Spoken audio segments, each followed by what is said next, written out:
ഇപ്പൊ human I എന്ന് പറഞ്ഞ ആ ഒരു സെക്ഷൻ പഠിക്കുമ്പോൾ 90% കുട്ടികളും കാണിക്കുന്ന വലിയൊരു മിസ്റ്റേക്ക് ഉണ്ട്.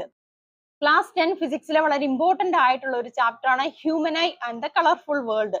സ്റ്റേറ്റ് ആൻഡ് CBSE സ്റ്റുഡൻസിന് കോമൺ ആയിട്ട് പഠിക്കാനുള്ള ഒരു ചാപ്റ്റർ ആണ്, വളരെ ഇമ്പോർട്ടന്റ് ആയിട്ടുള്ള ഒരു ചാപ്റ്ററുമാണ്. ഇപ്പൊ ഹ്യൂമൻ ഐ എന്ന് പറഞ്ഞ ആ ഒരു സെക്ഷൻ പഠിക്കുമ്പോൾ 90% കുട്ടികളും കാണിക്കുന്ന വലിയൊരു മിസ്റ്റേക്ക് ഉണ്ട്.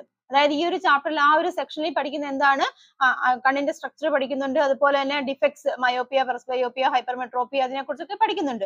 അപ്പൊ ആദ്യം ഇവർ ചെയ്യും എന്താണ്, ഈ ഡെഫിനിഷൻസ് എന്താണ് മയോപ്പിയ അല്ലെങ്കിൽ ഹൈപ്പർമെട്രോപ്പിയ അല്ലെങ്കിൽ എന്താണ് പ്രസ്ബയോപ്പിയ, ഇതിന്റെയൊക്കെ ഡെഫിനിഷൻ ആണ് പഠിക്കുന്നത്. അപ്പൊ ആ ഡെഫിനിഷൻ പഠിച്ചുകൊണ്ട് മാത്രം കാര്യമായില്ല, കോൺസെപ്റ്റ് ക്ലിയർ ആയിട്ട് മനസ്സിലാക്കുക. ഇപ്പം എക്സാം ഹോളിലൊക്കെ ചെയ്യുമ്പോൾ അല്ലെങ്കിൽ എക്സാം എഴുതാൻ സമയത്ത് ഈ ഫാക്ട് മാത്രം പഠിച്ചുകൊണ്ട് പോയി കഴിഞ്ഞാൽ നിങ്ങൾക്ക് ആൻസർ ചെയ്യാൻ സാധിക്കില്ല.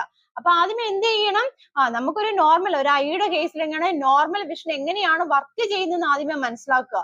പിന്നെ എന്താണ് ഡിഫക്റ്റ് എങ്ങനെ ഉണ്ടാവുന്നത്, അല്ലെങ്കിൽ ആ ഡിഫക്റ്റിന്റെ കാരണം എന്തൊക്കെയാണ് ഡിഫക്റ്റ്, ആ ഡിഫക്റ്റ് ഉണ്ടാകാനുള്ള കാരണം എന്തൊക്കെയാണ്, റീസൺ എന്തൊക്കെയാണെന്ന് മനസ്സിലാക്കുക. പിന്നെ അതെങ്ങനെ നമുക്ക് കറക്റ്റ് ചെയ്യാം, ഏത് ലെൻസ് ഉപയോഗിക്കാം, അപ്പൊ അതുപോലെ തന്നെ അതുമായിട്ട് ബന്ധപ്പെട്ട റേ ഡയഗ്രാം.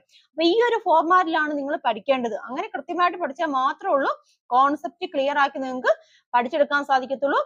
ഇപ്പൊ ഡയറക്റ്റ് ആയിട്ടുള്ള ക്വസ്റ്റ്യൻ വാട്ട് ഈസ് മയോപ്പിയ അങ്ങനെയൊന്നും ആയിരിക്കില്ല ഇനി തൊട്ട് ചോദിക്കുന്നത്. ആപ്ലിക്കേഷൻ ലെവൽ ക്വസ്റ്റ്യൻ ആയിരിക്കും, എന്തെങ്കിലും കേസ് സ്റ്റഡി ഫോർമാറ്റിലൊക്കെ ആയിരിക്കും തരുന്നത്.